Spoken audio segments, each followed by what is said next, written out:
Welcome to Neuropraxis, Family and Friends of TBI Survivors Support Group, Week 5 module. We kindly ask that you complete this survey by scanning the QR code or accessing the link in the description box below. It will only take about 1 minute and will gather your baseline knowledge before continuing on to the educational portion. After watching this module, you will have a general understanding of how to identify your loved one's strengths, how to implement these strengths into their roles, how to adapt a task for success, and when and how to identify progress to move on to the next step. Here's a quote provided by Rita Zahara about the importance of finding strengths in our loved ones. One of the greatest things you can do to help others is not just to share and give what you have, but to help them discover what they have within themselves to help themselves. Many people associate their daily roles as a part of their identity and take pride in them. It can also impact who and where we spend most of our time doing. Occupational therapists define a role as a set of behaviors that are expected by society and shaped by culture or the environment where it takes place. This can include being a father, the main breadwinner of the household, a university student, being a high school athlete, and among many others. Following a brain injury, some survivors will have to undergo intensive physical and cognitive rehab in order to return to the things they once enjoyed. However, each survivor's recovery outcomes will look different among other individuals. Whether the loss of participating in a role is permanent or temporary, they both have a significant impact on your loved one's identity, and it is common for those to experience sadness following their injury.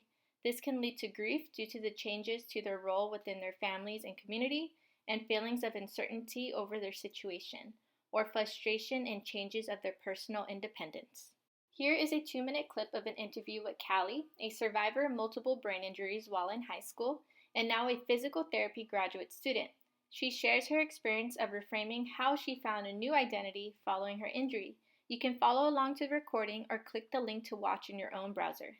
Loss of identity, and that wasn't really talked about with me, and that's something that I hope my story can bring awareness to, because everybody talked about anxiety and depression and like stress issues after getting hurt. And I don't want to say I didn't deal with those things, because I think we all do to an extent, but maybe not clinically significant.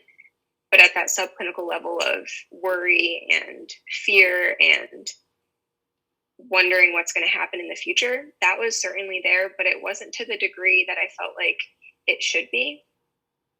And I felt like my concerns were different, but it wasn't being addressed. So I thought I was different and something was wrong with me and I was broken, because maybe I should feel depressed and maybe I should be overwhelmed with anxiety. But for me, I was overwhelmed with not knowing who I was anymore, because I couldn't say, "Hi, I'm Callie and I do gymnastics and track."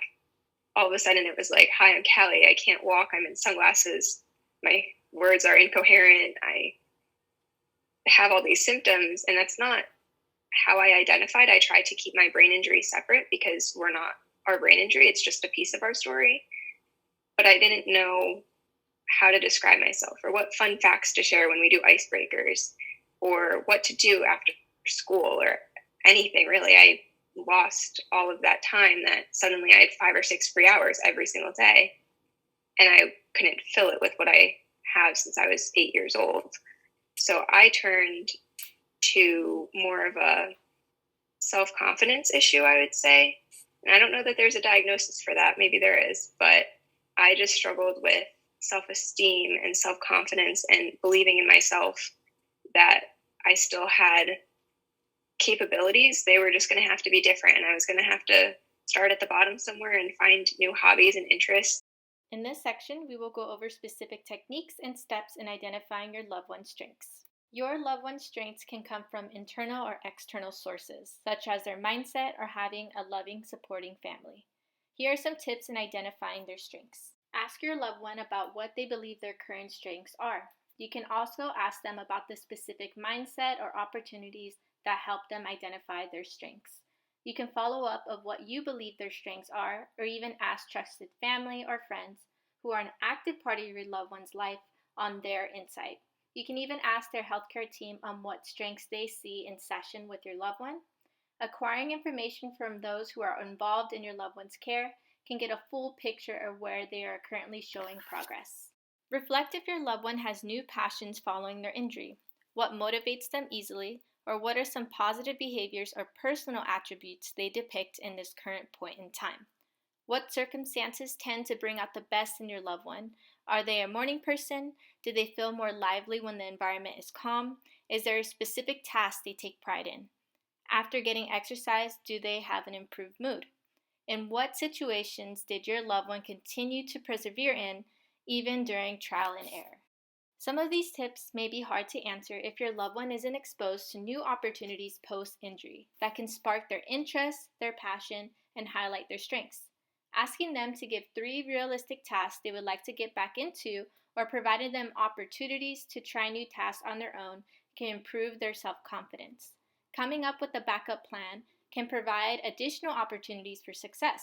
It can improve perseverance, as having a plan B can provide an idea of what to do if the original plan does not go as planned. But always seek doctor's approval and keep safety in mind when providing new opportunities to identify your loved one's strengths. Provided here is a SWOT analysis. This analysis identifies specific aspects of your loved one's personal attributes or environment that can impede or promote their progress. It identifies their personal strengths, weaknesses, opportunities, and threats. At this time, you can pause this video so that you can identify at least one aspect in each category that your loved one currently holds or currently experiences. You can also use this tool to identify ways to improve a task for your loved one or to identify your personal aspects that can further support them and yourself. Dr. Arcienegas will provide a quick 30-second tip for families and caregivers in identifying their loved one's strengths. You can also follow along to this recording or click the link to watch on your own browser. An important role that families and caregivers can play in helping somebody with a memory problem after brain injury manage that problem is to meet them where they're at. Rather than having some idea of how they ought to be doing, attending to how they are doing and coming up with strategies that use their best strengths as well as the best parts of the environment to help them be strong is far more effective than trying to encourage them to be something that they may not be anymore or be able to be. Focus on where you find the person and what they're able to do and use that to its best advantage. Here we will go over tips and implementing methods into your plan of helping your loved one return to their previous roles. Meet your loved one where they are at by establishing reasonable expectations by looking at their recent progress. They do not need to accomplish a task all at once. They can start with specific areas that they can succeed in first depending on their strengths, and then they can build up or add more of the steps once they have demonstrated consistent progress. Try to establish a middle ground in finding the correct role or task that your loved one will get back into. Establishing a middle ground will ensure that both of your needs are being met. Asking for the healthcare team's insight or from family and friends who are involved in your loved one's care can help establish a middle ground. Schedule these plans during a time of day where your loved one has the most energy and they're at their best mental state. You can also provide a checklist of the steps needed to complete the task to help them maintain their motivation in completing something new or help them if they often lose track of where they were in the sequence. Also be mindful of when you plan these events around medications that often lead to them feeling drowsy. Give credit to the smaller successes throughout the day or week, as even the smallest of encouragement can have a big impact, or they may not be aware of their progress throughout the week. Don't rush the process, as giving adequate time for trial and error gives more opportunity for success, and success leads to improved confidence. Patience and persistence go hand in hand in supporting your loved one's progress. When you and your loved one run into barriers, be open to applying new methods, but continue trying. Progress can be slow and may take a lot of effort, but remember to take breaks and encourage them to do so they don't have to feel like they need to complete the task all at once. They can take sitting breaks or brain breaks in between by setting a timer for every 20 minutes if needed to remind them to get back to the task at hand and relieve the pressure of over-pushing themselves. Collaborate with their loved one in setting up the environment for their success, such as limiting noise, adjusting the lighting, or placing their phone out of sight for the moment being if it's a distraction. Sticking to a consistent routine so they can consistently apply this new task into their daily life.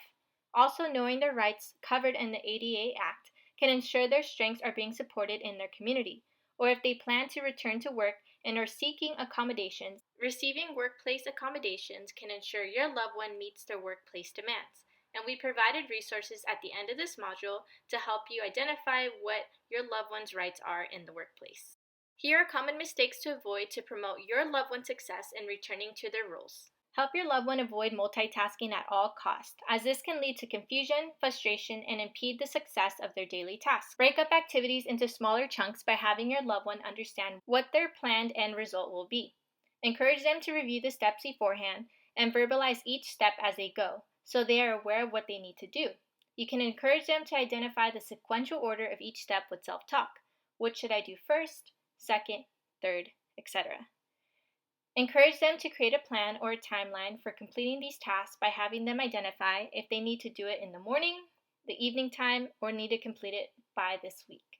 Giving themselves a deadline can enhance their focus for each task and will also offer an opportunity for them to identify ways they can stay on track. Encouraging them to schedule this task in their daily planner or their phone can ensure that they set aside adequate time to complete it and stick to their plan. Set aside some time throughout the week to do some self-reflection. You can also provide your loved one encouragement, such as, "We have come so far," or "I can see how your motivation has increased from last week." Also be mindful how close or how much assistance you are providing by allowing them to try the task on their own first and only providing assistance once they have demonstrated difficulty. However, do not risk safety. If you are unsure of their safety in completing something, it is probably best not to leave them to do it alone. And always consult with their doctor before adding on new responsibilities or tasks. Now we will go over specific techniques in promoting your loved one's return to previous roles. You can adapt a task for your loved one by using forward or backward chaining. And these are used for tasks that have a lot of steps like making your bed, washing your hands, or making a sandwich. The first step of doing this is to break down the steps into manageable chunks. For example, it will sound like first, turn on the water, second, wet your hands, third, get the soap, and so on throughout the entire steps of hand washing or an activity of your loved one's choice. Forward chaining is having your loved one complete the first step and then you do the rest for them while giving verbal instruction of what you're doing and physically guiding them through the steps. Backward chaining is teaching the last step first.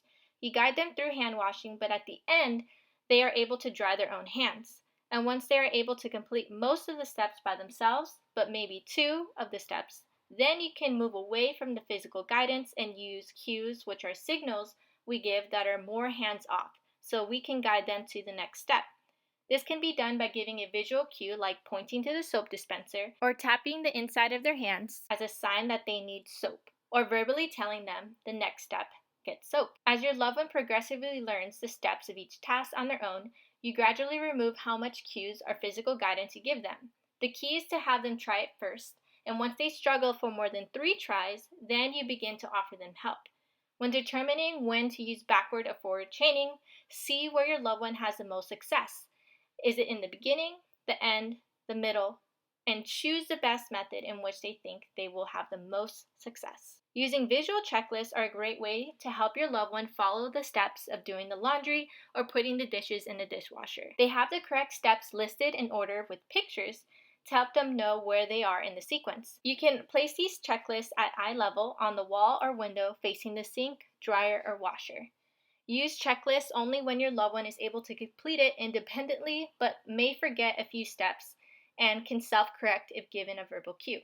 You can refer to the list before they begin the task, point to the step they missed, or you can ask them which step is next. While adapting a role or task, it's important to keep 2 questions in mind. Does it or will it hurt or harm anyone to do it? And once you implement it, ensure that your loved one is not experiencing any pain or discomfort. And if they are, stop immediately and go back to the drawing board. Utilize a healthcare team, such as occupational therapists, to help you identify ways to adapt roles at home. You can find DIY videos on adapting specific tools and finding adaptive methods that have worked for other caregivers or other brain injury survivors in the community. Here's a short clip on how to provide successful verbal direction for your loved one. You can follow along to the recording or click the link to watch on your own browser. First, what you're going to want to do is you're going to want to put one arm in the sleeve, then the other arm in the sleeve, and then put your head through the hole and pull the shirt down.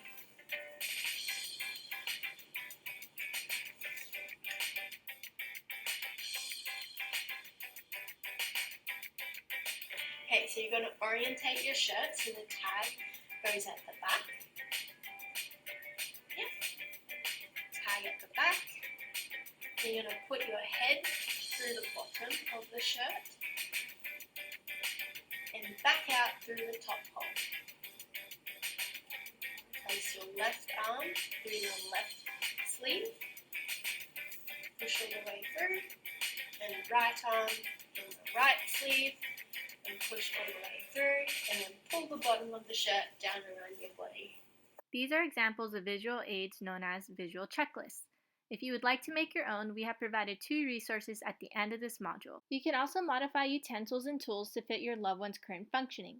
If your loved one has a hard time gripping items due to limited motion in their hands due to spasticity or arthritis, you can increase the size of brush handles, utensils, or tools so they can practice using these items with the range of motion that they currently have.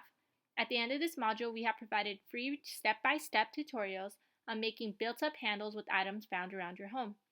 If your loved one requires more advanced adaptive equipment, we have provided information at the end of this module of 2 companies who specialize in creating and connecting families and survivors with adaptive equipment to meet their unique needs. Now we will learn on how to identify progress in your loved one to reach the next step. Identifying progress can be hard when comparing your loved one's function now as compared to how they were functioning prior to their injury. It's important to measure the most recent progress, like they were able to get dressed completely by themselves this week, as compared to 6 months ago when they were unable to manage a zipper. Update their healthcare team of small wins at home so they are aware of their progress and may expand upon it during PT, OT, or speech therapy sessions, or even asking the care team what they have seen as recent progress to include at home is a great way to support your loved one's recovery. Be mindful of anything that may be supporting your loved one's success, like how you notice they were able to get dressed faster when they slowly stretch their spastic arm in the mornings, or when they take a warm shower before bed as they were able to fall asleep faster than before. Using the SWOT analysis questions can also help evaluate your loved one's daily or weekly progress and identify new support that may improve their success. Consistent, open communication with your loved one can strengthen their self-awareness of applying their strengths at home. This can include asking them on what types of goals they have for themselves for the next day or week. This can help them gauge their energy levels and find tasks that work best for their current level of function. This can include them returning to helping out in the kitchen, but instead of standing while preparing the ingredients, they can cut the vegetables while seated at the kitchen table, or moving their gym workouts to the morning when they feel they have the most energy. If goals that they have set for themselves are unrealistic, you can provide them 3 realistic ideas that you both can try together. If you or your loved one want to progress in seeing them start doing things on their own, like taking care of the kids, showering, or even applying for jobs or volunteer positions, it is always important to include the care team, including their doctor or therapist, as they can gauge how safe it will be for them to begin moving in that direction. They also may have resources that can help your loved one begin that process while being supported and keeping their strengths in mind. Be mindful of providing genuine feedback and only provide encouragement on actual progress. This is a way to avoid giving your loved one conflicting information. In this short clip, Abby Maslin, a brain injury-based caregiver, shares her experience in identifying progress in her husband as he returned home.